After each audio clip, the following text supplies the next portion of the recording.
Bonjour, aujourd'hui je vais vous parler d'une affaire qui a bouleversé l'opinion publique marocaine. Les faits de cette affaire se déroulent au nord du Maroc et plus particulièrement à la ville de Mardil. La ville sympa qui est connue par son beau temps et sa population paisible et tranquille. Ça commence avec un couple marocain dans les fins des quarantaines, Yassine et Hanan. Après 33 ans du mariage, ils ont eu 3 enfants, Selim, Eya et Yasmine. Yassine était un homme courageux qui a travaillé dur pendant des années pour pouvoir construire une maison afin de garantir une vie digne à sa petite famille.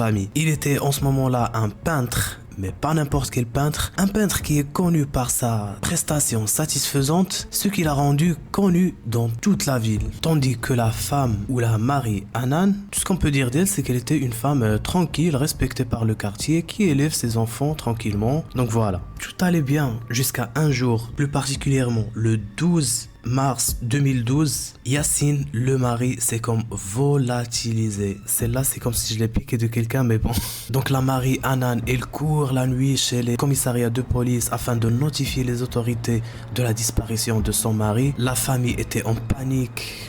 2 fils ont accompagné la mariée au commissariat. Quand la police interroge Hanan sur plus de détails, Hanan affirme que son mari il a reçu un coup de téléphone par un homme que elle connaît pas afin de pouvoir aller dans un bricole. Et ce fait que Hanan ne connaît pas cette personne n'aide pas systématiquement la police, qu'elle a aucune piste claire par où commencer. Donc ce qu'ils ont fait, ils ont quand même continué l'enquête, surtout avec les clients connus de chez Yassine et en cherchant aussi cette mystérieuse personne qui a contacté Yassine juste avant sa disparition, mais en vain. L'enquête dure dans le temps, la famille demande des nouvelles périodiquement à la police et sombre dans le désespoir et la détresse. Après plusieurs mois de ça, la famille apparaît dans une émission très connue pour faire appel à des disparus qui s'appellent tout simplement disparus.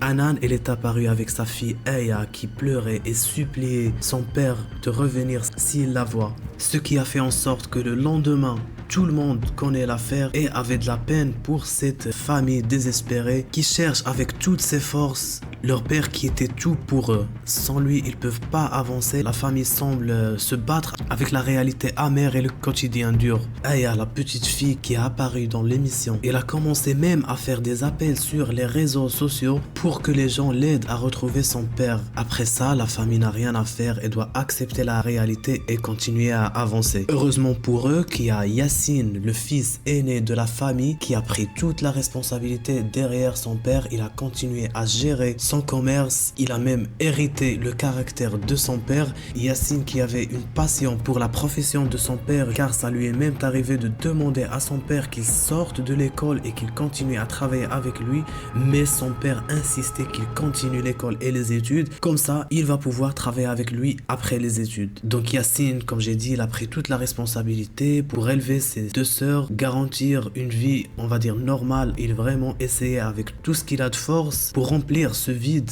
irremplissable du manque du père. Le voisinage essayait de leur part d'aider la famille même moralement, mais après quelques années, 6 ans à peu près, l'histoire va prendre un peu plus d'ambiguïté. Quand le fils aîné qui aidait la famille pendant toute cette période, il a disparu d'un seul coup. Et donc le voisinage, il a commencé à s'inquiéter jusqu'à ce qu'ils ont allé demander à Hanan où est son fils. Sa réponse, elle était à chaque fois différente. Parfois il dit qu'il est parti en Algérie, parfois il dit qu'il a immigré en Europe, mais aucune de ces réponses semble satisfaire le voisinage. Il y en a même quelques-uns qui lui ont demandé pourquoi tu n'es pas parti porter plainte. Et il disait à chaque fois que voilà, j'ai porté plainte après la disparition de mon mari, ils ont rien fait, donc ça sert à rien de toute façon. En ce moment-là, les gens ils ont commencé à soupçonner Hanan. Tout ça devient de plus en plus pénible pour la famille jusqu'à ce que la fille Yasmine, qui a des enfants et tout, elle tombe diabétique et cardiaque. Donc, après 6 ans de la disparition, Yasmine, sa sœur, elle meurt d'une crise cardiaque. Après ça, il y a tout le voisinage qui comprend rien, qui avait de la pitié pour cette femme qui a tout perdu et qui est impuissante devant cette réalité de plus en plus amère. En même temps, il y en a qui ont des doutes sur cette affaire.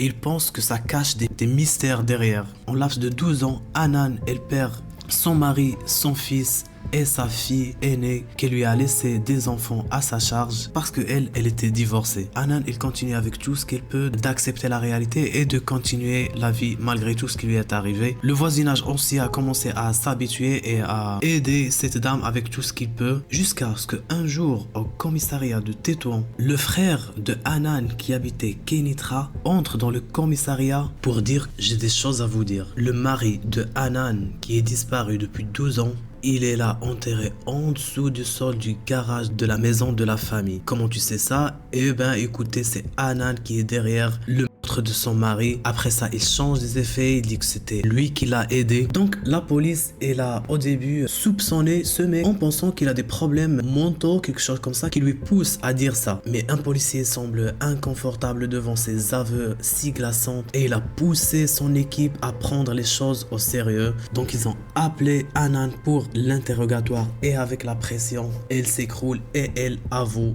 tous les détails de ce jour noir et que c'est elle avec l'aide de son frère qui sont derrière le massacre du Yacine et qui l'ont enterré à la maison. Et pourquoi vous avez fait ça, madame? Et elle dit qu'elle a commencé à soupçonner son mari Yacine de la trahison, qu'il a commencé à sortir avec une fille plus jeune qu'elle et quand il lui a affronté, il lui a dit que de toute façon, je vais la marier et tu dois accepter ça. Et donc, elle, avec sa rage, elle en peut plus et elle a commencé son plan diabolique de finir son mari. L'affaire n'a pas pris longtemps pour exploser aux médias et au niveau de l'opinion publique. Qui a trouvé ça dingue, mais qui peut massacrer son mari et courir dans tous les sens, dans tous les médias, en essayant de faire semblant qu'elle est en train de chercher son mari avec toutes ses forces, jusqu'à partir même dans la télé. Alors c'est vrai, le passage dans la télé, c'est ce qui a contribué à l'explosion de cette affaire auprès de l'opinion publique. Et donc du coup, les gens, ils commençaient à soupçonner également la disparition de son fils, mais après les différentes enquêtes et les différents interrogatoires, elle avoue que son fils,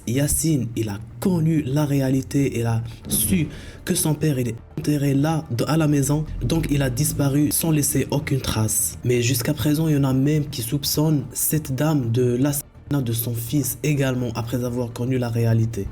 Mais ce qui me fait mal au cœur, c'est la fille Aya qui a laissé ses petits-enfants derrière elle et partir sans connaître la réalité macabre de ce qui lui est arrivé à son père et à son frère. C'est tout pour cette affaire, j'espère que ça vous a plu. Je suis désolé pour la qualité du montage et tout, mais je vous promets que ça va s'améliorer. C'est la première vidéo, donc n'hésitez pas à montrer un peu de support, je serai reconnaissant. Et surtout, rendez-vous à des affaires vraies et des histoires mystérieuses dans les prochains jours. Portez-vous bien, ciao.